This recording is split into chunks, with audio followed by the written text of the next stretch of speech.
Cinema అంటే అభినవ్ గారి కోసం ప్రభాస్ ఫోటో గారి ఉంది. ఫస్ట్ హీరోయిన్ మీరే. అవునండి. ఇప్పుడు ప్రభాస్ గారు పాన్ ఇండియా స్టార్. మళ్ళీ ఒకసారి ఆయనతో యాక్ట్ చేయాల్సి వస్తే ఎలాంటి క్యారెక్టర్ కోరుకుంటారు ఏంటి? ప్రభాస్ గారి గురించి ఒక మాట చెప్పాలంటే ఏం చెప్తారు? 2 ప్రభాస్ గారు ఈజ్ అ డార్లింగ్. అందరూ పిలిచేదే. ఇప్పుడు కాదు, ఫస్ట్ ఫిల్మ్ నుంచే. సో ఈశ్వర్లో మా జర్నీ స్టార్ట్ అయినప్పటి నుంచి అప్పుడు ఎలా ఉన్నారు, ఇప్పుడు కూడా ఆయన అలానే ఉన్నారు, కొంచెం కూడా మారలేదు. So very very happy for him. డెఫినెట్గా మళ్ళీ మేము కలిసి చేస్తే చాలా బాగుంటుంది.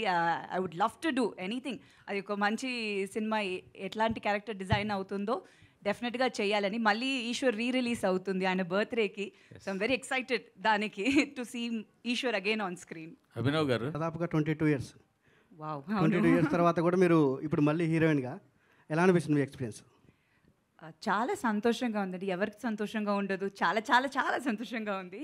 బట్ నాకు ఈ సినిమా ఇట్లా డిజైన్ నేను ఆల్రెడీ చెప్పాను. వెంకీ గారు చెప్పినప్పుడు చాలా ఎక్సైటెడ్గా ఉన్నాను టు కమ్ బ్యాక్. ఒక గ్యాప్ తర్వాత ఫిలిమ్స్లో నేను ఇది కమ్ బ్యాక్ ఇచ్చాను.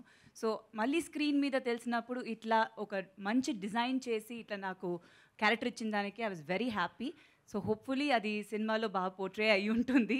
మీరందరే చూసి చెప్పాలి. మేడం కమ్బ్యాక్ రావడం వేరు, హీరోయిన్గా కమ్బ్యాక్ ఇవ్వడం వేరు కదా. మీరు హీరోయిన్గా మళ్ళీ రీఎంట్రీ ఇస్తున్నారు తెలుగులో, చెప్పాలి ఎక్స్పీరియన్స్ ఎలా ఉంది? ఎక్స్పీరియన్స్ చాలా బాగుంది. అది డెఫినెట్గా బాగుంటుంది.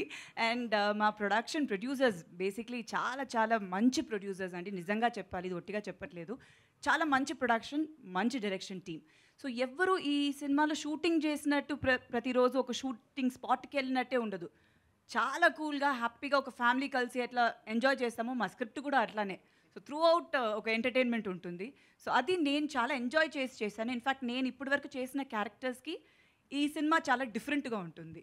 సో నేను ఫస్ట్ టైం ఇట్లాంటి ఒక క్యారెక్టర్ పోర్ట్రే చేశాను. సో నాకు చాలా కొత్తగా ఉన్నింది అండ్ బాగా ఎంజాయ్ చేశాను. Thank you. శ్రీదేవి గారు ఇక్కడే స్క్రీన్ మీద అయితే ఫస్ట్ చూస్తుంటే మీరు అని మాత్రం మేము ఎవరూ అనుకోలేదు. సో నేనైతే ఒక సామెత చెప్పాలనిపిస్తుంది. చెప్పండి.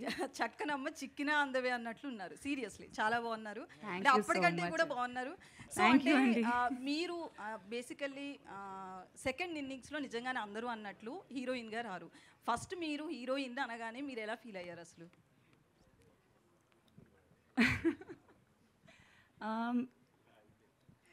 అదే కదా ఏం చెప్పాలి అని. నాకన్నా ఆయనకే ఇంకా ఎక్కువ కాన్ఫిడెన్స్ ఉంది నిజంగా చెప్పాలంటే. నేను ఐ టేక్ సమ్ టైమ్ అంటే కొంచెం నేను ఆలోచించి చేస్తాను అని చెప్పినప్పుడు కూడా అస్సలు వెంకీ గారు మా డైరెక్టర్ గారు అయితే వదలలేదు. డెఫినెట్గా చెయ్యాలి, మీరు చేస్తారు మ్యామ్, సూపర్గా ఉంటుంది, I never disappoint you in this film అని అన్నారు. సో ఒక ఫస్ట్ నేను మళ్ళీ సినిమాలు చేయాలి అని, యాక్చువల్లీ ఈ సినిమాని ఫస్ట్ నాకు రిలీజ్ అవుతుంది. మిగతా సినిమాలు చేస్తున్నాను ఇప్పుడు, but still first release I think ఇదే సినిమా అవుతుంది. సో చాలా హ్యాపీగా ఉన్నింది. ఫస్ట్ టీజర్, అదే నేను చెప్పినట్టు టీజర్ చూసినప్పుడు కూడా it was nice to see myself back. ఇది చాలా మిస్ అయ్యాను డెఫినెట్గా స్క్రీన్ మీద చూడడం అనేది. టీవీ చాలా మధ్యలో ఎప్పుడు చేస్తూ ఉన్నాను. సో గ్యాప్ అనేది నాకు అంత అనిపించలేదు because I was always a part of the media. So but film big screen మీద చూడడం అనేది it's something very nice. So అది చాలా హ్యాపీగా ఉన్నింది అండ్ ఐఎమ్ బ్లెస్డ్ అని చెప్పాలండి. So thank you so much. మీ అందరూ బాగుందని చెప్పినప్పుడు చాలా హ్యాపీగా ఉంది. So thank you. రోహిత్ గారు